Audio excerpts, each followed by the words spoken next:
All right, we're here. I'm going to show you guys the Brood Architect. I know in the control room video I talked about how this one is easy, so I'll try to make this one quick.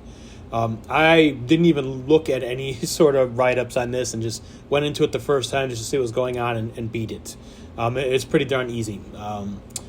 So some of the stuff for setup here, you've got, when you first zone in, you're going to head to this room over here. You're going to zone in where the normal zone in from Theater of Eternity is, run around here. There is this red dragon here, the Red Lord. You're going to hail him to start the fight, and you're going to get 4 ads as soon as you trigger it. And they spawn from random places. They could spawn around him or back in this room over here. Sometimes all 4 will be over there, sometimes 4 here, sometimes mixed up. They're stupid easy. Just pull them, kill them. As soon as all 4 are done, the main dragon is going to spawn.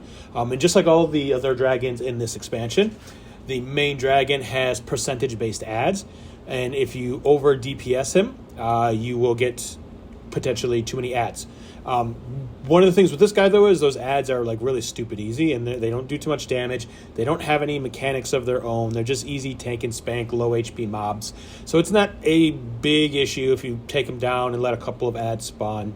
But there's a couple of different types of percentage-based ads you're going to get. Most of them, I believe it's every 10%, are going to be just like the ones you see at the start. They're like failed experiments or something like that are just really dumb easy. You could technically ignore them and just let them pile up. The other ads you're going to get 2 of, I think, at like one at 80%, one at 40 or 30%. They're going to be replicants of the Brood Architect here. They're just going to be a smaller version of him. Those need to die for him to die. Otherwise, if one of them are up, his HP will lock at 5%. So you definitely want to get those down, but you'll see it'll be pretty easy just to kill everything just for the sake of just not letting it get too crazy, too out of hand. And then the other one that's going to spawn, I think it's at 50%, or not necessarily spawn, but the Red Lord here, he is going to go active and join the fight. He also has to die. And just like all the other ads, he may look like he's a dragon, a little bit tougher, but he is just as weak as everything else. So just knock him down, beat him up, just the same as everything else. And then as soon as both the replicants are dead, you could take him down. So what I'll usually do is as soon as the second replicant is dead, I'll just ignore everything else going on and just make sure to beat up the Brood Architect. And as soon as he's down, everything else despawns. So then there's still one other mechanic to worry about, or a couple different things.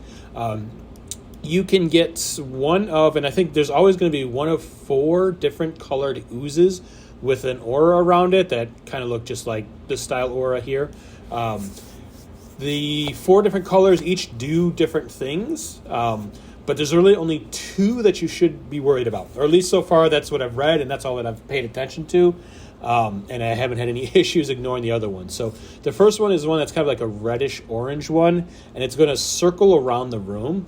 And I think what it does is it looks like it follows the Brood. So if you run over with the Brood to one corner, it'll follow you over there, but it moves slowly, so it's not a big issue. If you're in that, it's just a ton of damage that could be pain in the butt, so avoid that. And then the other one to watch out for is if a green one spawns.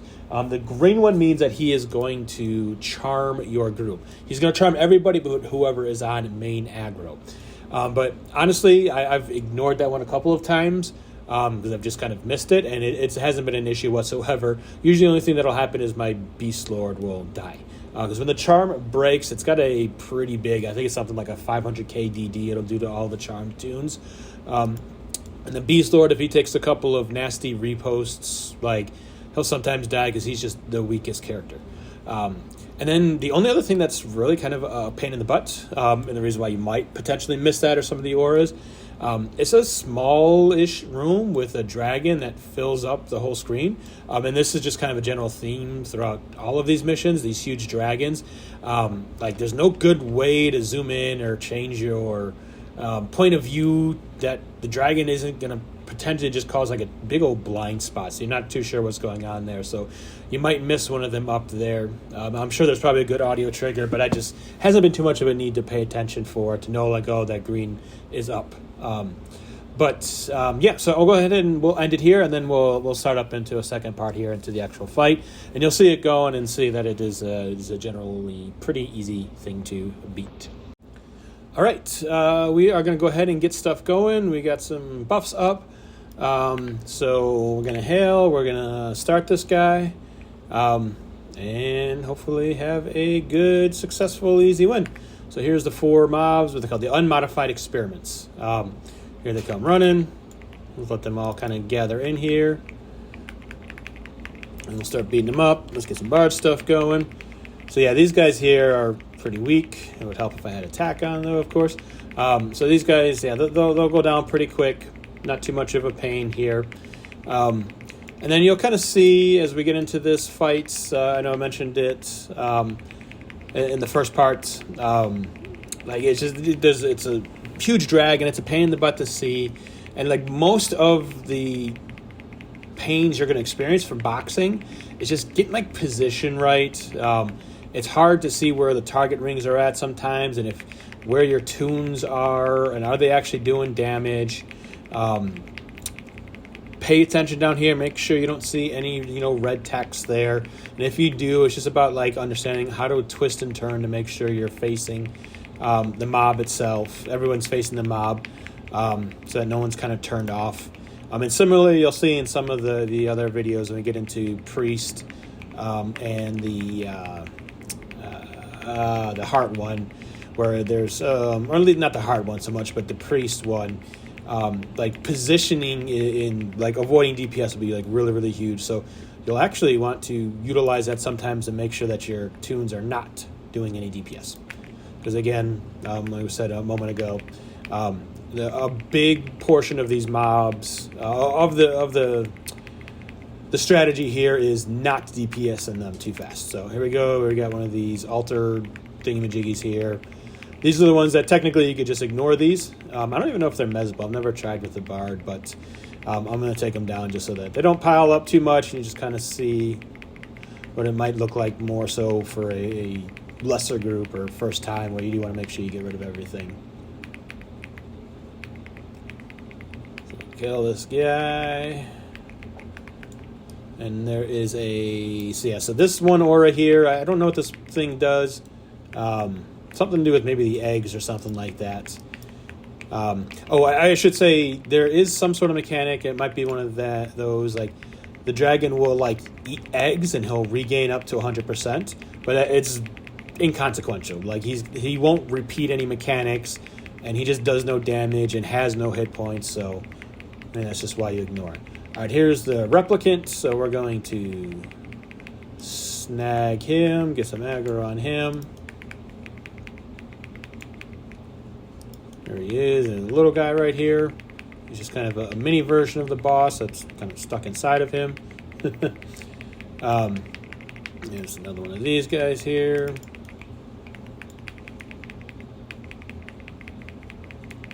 Finish taking him out.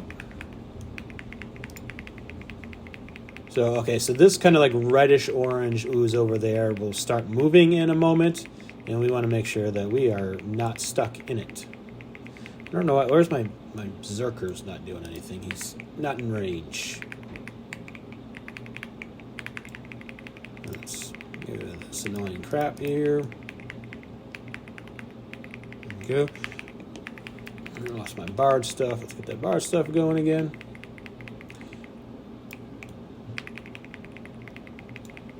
Alright, here is the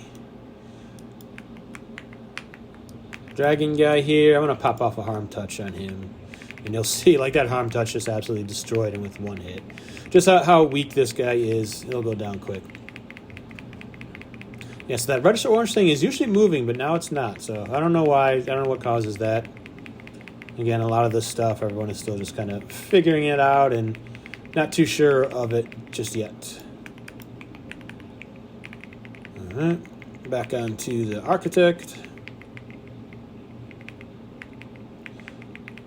Waiting down. We'll get the ad here. Make sure everybody is within melee range. And there we go. We should here any second now get the second replicant.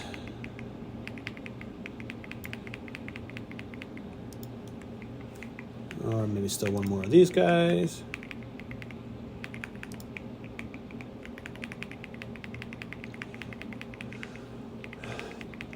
Hide corpse all button will probably be a good friend to you in some of these. If it wants to come out, there we go. Oh, for some reason, that guy. All right, here. Okay, now this is a different one. This is kind of like the brownish ooze. Again, I don't know what it does, but we'll ignore it.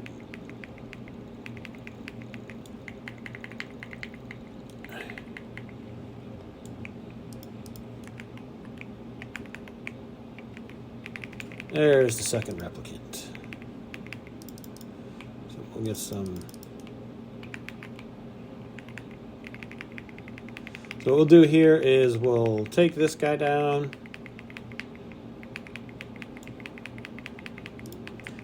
And we'll get a little bit of some defensive stuff going, because as soon as he's done, or actually what we'll do here is we'll pop off burns and just slaughter through. We'll just ignore everything else going on here. Just make sure we grab aggro on it, and there we go. That's it. And we'll despawn here in a second. Maybe. Yep, there we go. Cool. That's it. That's Brood Architect. Super simple, easy. We got kind of lucky there. We didn't get any of the green one for the charm, which can be a little bit sketchy sometimes if you're not too quite prepared for it, or you can't take your full group. But yeah, that's it. Let's pop this open, see if we got any luck. This ring has been evading me quite a bit. I've only ever seen one so far. And no ring. This one's a decent AUG. Probably good for some decent alts here. A ton of hit points on it. But yeah, and a good cloak here as well. But just a whole bunch of ornaments. And which two-hander is that? That's the decent group stuff there. But cool. That's it. We'll go ahead. We'll cut it here. And we'll see you in the next one.